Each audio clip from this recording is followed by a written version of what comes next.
The ceasefire between Israel and Hezbollah is increasingly fragile after both sides exchange fire and accuse each other of violating the U.S. blockade truce less than a week after it came into force. On Monday night, the Israeli Defense Forces (IDF) announced that the Israeli Air Force (IAF) carried out extensive strike targeting Hezbollah terrorists, rocket launchers, and other terrorist infrastructure across Lebanon. The target was a Hezbollah launcher in the Berghoz area of southern Lebanon, which was struck shortly after Hezbollah fired 2 projectiles toward Mount Dov. According to Lebanese authorities, which do not distinguish between Hezbollah operatives and civilians, 10 people were killed in the Israeli strike on Monday. Strikes were reported in the southern regions of Bint Jbeil and Marjayoun, as well as in the Hermel area near Lebanon's northern border and several border stations in Syria's Homs province. The Lebanese newspaper L'Orient du Jour reported the United States and France requested the United Nations Security Council to meet on Wednesday to evaluate the ceasefire. Both countries have recently accused Israel of violating the terms of the ceasefire.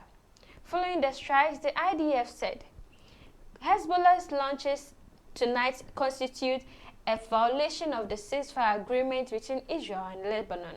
The State of Israel demands that the relevant parties in Lebanon prevent Hezbollah's hostile activities from within Lebanese territory.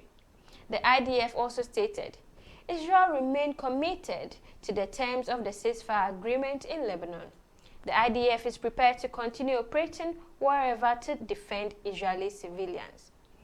Now, several Israeli officials, including Benny Gantz, chairman of the National Unity Party, urged a strong response following Hezbollah's launch of mortar grenades at Israel, which they viewed as the first significant breach of the ceasefire. This is a time of trial. If we do not react strongly against Lebanon, we will return to an era of under-restrained hostiles, Gantz said. Mark Dubowitz, CEO of Foundation for Defense of Democracies, FDD, echoed Gantz's sentiment, adding Israel's enemies and allies alike should recognize that October 7 marked a shift in Israel's strategy. It will no longer accept short-term truce or cross-border attacks intended to test its resolve. However, Army Radio's military correspondent Doron Kadosh criticized the Israeli response, questioning why no targets in or around Beirut were attacked. Reports from Lebanon indicate most of the strikes were in southern Lebanon, which includes Hezbollah targets, violating the ceasefire agreement, Kadosh said. Why were these only targets struck?